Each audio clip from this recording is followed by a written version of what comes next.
Estamos de volta com o Fisca Entrevista, que hoje está conversando sobre o Senac, explicando como funciona, a importância dele para o Estado. E você aí de casa deve, se já não fez um curso no Senac, deve conhecer pelo menos alguém que tenha feito, porque no bloco anterior, como o diretor regional Rudinei Raulino contou para a gente, já mais de 1,5 milhão de pessoas nesses 67 anos já se formaram em algum curso aqui no Estado pelo Senac. Bom, Rony, eu queria que você explicasse, que no bloco anterior faltou, um pouco sobre como que é a estrutura do Senac, a nível nacional e no nível estadual, como que ele se divide, né, a administração falando. Bom, nós temos a Confederação Nacional do Comércio, que ela tem na sua concepção e formatação as federações estaduais do comércio. Então nós temos aqui a FEComércio, que é a Federação do Comércio do Estado de Santa Catarina de Bens, Serviços e Turismo, né? Então essa é a estrutura da confederação. E junto a ela tem os sindicatos patronais, que estão vinculados às categorias de comércio, de acordo com o artigo, se não me falha a memória, é o 577 da CLT, que é o comércio varejista, o atacadista, de armazenagem, na área de saúde, área de turismo e representação comercial. Então tem um rol, né, dessas atribuições que é do setor terciário. Bom, essa composição sindical-patronal é que surge, então, o Senac. Então, o Senac nacional, quando ele surge com essa idealização feita pela Confederação, em parceria com o governo do governo federal, para que efetivamente fosse um órgão privado, sem fins lucrativos, mas que ele tivesse a concepção empresarial, mas ao mesmo tempo a participação de empresários e do poder público, né? Então, a formatação que nós temos do Conselho Nacional do Senac são todos os membros de empresários das federações no Conselho Nacional, tem a representação das centrais sindicais dentro dele e a representação do Ministério do Trabalho, Ministério da Previdência e o Ministério da Educação na concepção nacional.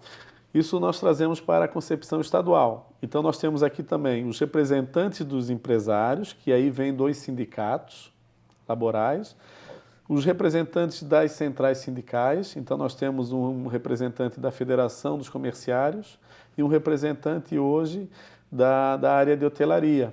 Então são as representações da categoria dos empregados, né?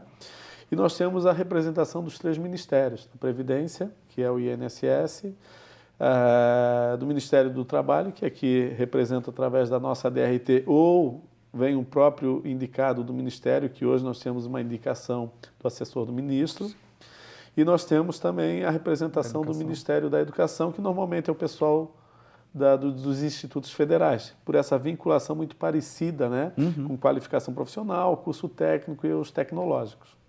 Então essa é a formatação dos nossos conselhos, na verdade. Sim. E os cargos de diretoria, eles são eleitos, são indicações? De quanto tempo dura cada mandato? Como que funciona? Dentro da estrutura que regula e depois regimenta o Senac, o cargo de diretor regional ele é indicado pelo presidente da federação.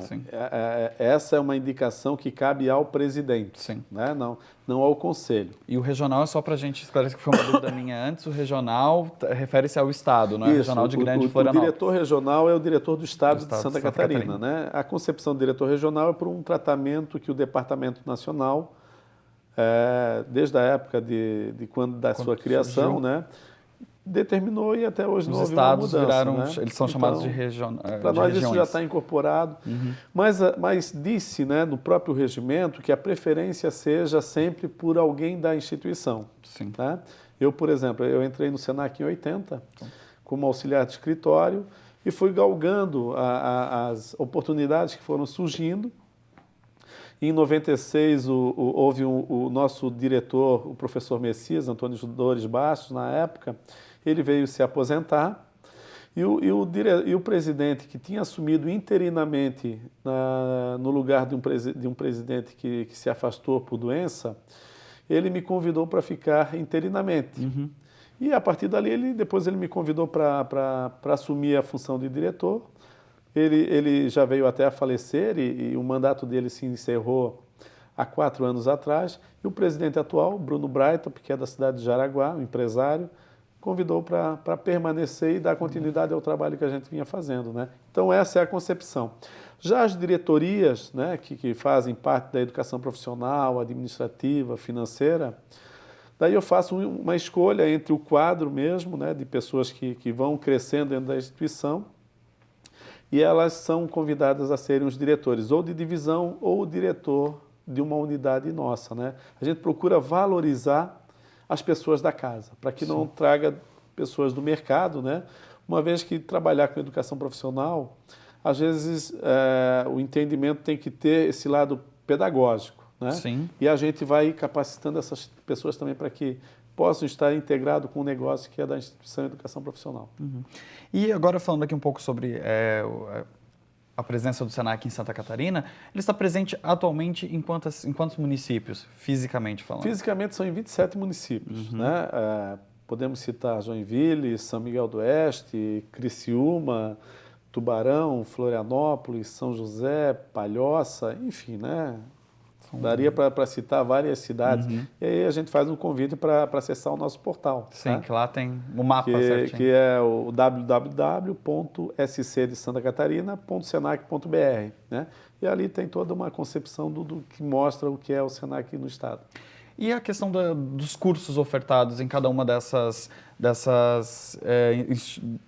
como que eu posso chamar? Desses campi, né? Que estão, vamos chamar assim, os campi do Senac.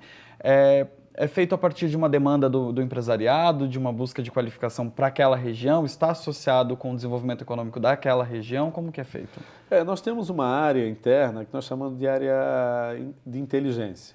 Então, essa nossa área de inteligência, ela se apropria de várias informações. É o CAGED, IBGE, dados da própria federação, dados do governo do estado. Então, a gente faz uma análise socioeconômica do município e da região, e aí se organiza o caminho, né, em cima dos eixos que a gente vai oferecer para aquele mercado, né? Dá um exemplo da nossa capital aqui, né? A tendência dela, o que ocorre aqui tem muito a ver com a área de turismo e a prestação de serviços, principalmente TI. A área tecnológica, né? tá. Então a gente foca muito nisso, né? Para a área da região do norte, por exemplo, Joinville, ele tem a área da gastronomia, que é muito forte também naquela região, tem a área de gestão, área de comércio, né? Então tu trabalha com áreas ou eixos, como nós o tratamos internamente, para que a gente consiga realmente valorizar e contribuir no desenvolvimento socioeconômico daquele município ou da região, né? Focado sempre num conceito que a gente diz, que é o conceito do itinerário mercadológico, né? Podendo aproveitar um menino de 14 a 18 anos fazendo uma aprendizagem, por exemplo, em hotelaria, e ali ele seguir a carreira para um dia ser um tecnólogo em gastronomia. Então, tu faz esse processo para ele. Rodinei, a gente vai fazer mais uma pausa no Fusca Entrevista, tá certo? E você de casa, não perca o nosso último bloco para a gente falar sobre as novidades que o Senac tem para o próximo ano já. Não sai daí.